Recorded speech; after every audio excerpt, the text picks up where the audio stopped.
everybody, welcome to our pool park. I'm going to show you a little practical usage of a winter cover out here to maybe help explain what you need to do. So take a look, cable and winch is on top of the cover. Remember we talked about it going through the grommets. You're going to weave it through the grommets. You can see them here. Cable is pulling nice and snug against the wall, and you can see where your cable has gone in for both sides, and then we tightened it up through the post. Okay, so there's your cover. It's sitting on there nicely. Notice there's a little bit of water on the cover, and that's good. We want a little bit of weight on there, but not too much.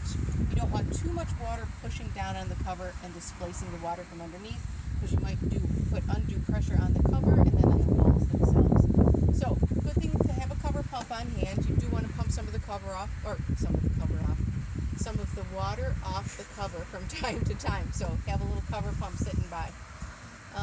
Then let's talk about what the wind does to your cover. So we want to try to figure out how we're going to keep that cover on there in a really windy spot.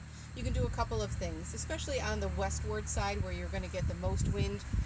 Cover clips are good. These little blue guys are okay, but they're only going to work if you have a metal top rail pool, and it's got to be a thin rail so they can clip on there. These are going to pop right off of a resin pool.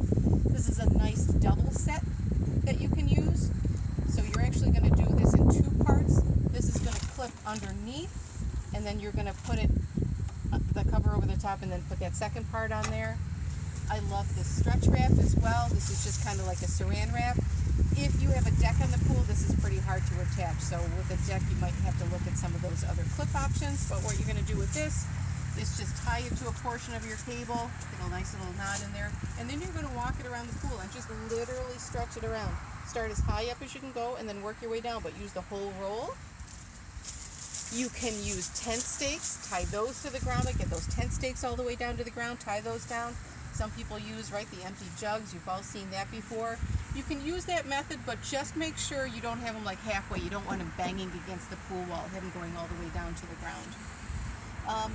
Wall bags are great too. So this works similarly, I guess, to some of the weights on the top. So what you're going to do with these is, actually there's a set of 4 in here. You're going to fill them with water.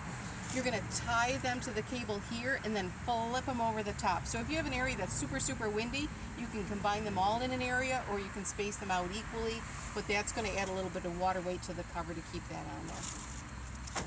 Remember to keep your skimmer net out. Keep your pole out, keep your skimmer net out for a while. If you're not using a leaf net, then you certainly want to scoop some of the leaves off of here. Put this on a pole, scoop them up. If you have a ton, don't forget you got the leaf rake as well, so that can help. If you drained everything down and you've unhooked everything and you've got leaves in there, maybe use your leaf rake to get the rest of those leaves out of there. So let's go take a look at the filter and the plugs over here on this side of the pool. We can show you what else you need to do with this. So I'm lucky enough to have a service department that will come out and close this stuff for me, but you can see here what they've done. So remember we talked about you have to plug or maybe not plug your skimmer. So I'm going to take the lid off. Make sure you keep the lid on. You don't want a lot of debris going inside there. Here they've not plugged the skimmer, which is okay, but the water's drained right to that level. You never, ever, ever, ever, ever want to plug this, right? There's always going to be a little residual water dripping out of there. We talked about some displacement. That's going to push down a little bit. It may push a couple of drops out here and there. Ice freezes, it expands, it thaws, it'll drip out of here. So don't be concerned, but do not plug this, or you could wind up actually twisting your wall with some ice damage in there. So keep that open, keep the lid on. Your hose is off here, and I'll assure you that on the inside we do have a threaded winter plug in there. So we talked about those threaded plugs, so that's plugged in there. And then here, hoses have come off. You see the filter hoses from the skimmer to the pump are off. From the filter back to the pool, off as well. And also from the pump to the filter, that one's off. You could leave it attached to the motor if you wanted to, but we've taken it off here. And then we do suggest too, you should undo this. They've taken it off the base here, and we're going to bring this into a nice warm area to keep it safe and sound for the winter time. Now let's look at your sand filter. Sand filter, you are always going to want to go to the winter setting for sure. You'll see that there's closed and there's winter. Always make sure you're on the winter setting. That's going to leave enough pocket in there. A little bit of air can flow in and out of there. You'll see little drips coming down in the wintertime. That's okay.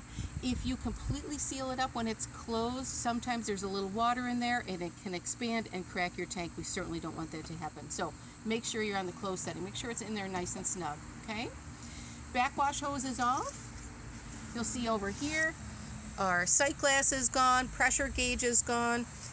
A good way to store those, guys, is right inside your pump basket here, right? So inside that lid, you'll see all those fittings are right in there. Look at, we're even going to put our return eyeball in there. Skimmer basket is off, weir door's off, backwash hose, bring those all inside. Hoses come inside. Do not cover this up. You want to leave this right out there. Don't worry about it. If you cover it up though, if you put a tarp over it, you're just inviting rodents to live underneath there, and they'll actually eat that plastic. Just leave that right the way it is. Leave your base out there, bring your motor in. Good to go. That's it. Your pool's closed. We'll see you next summer. Bye.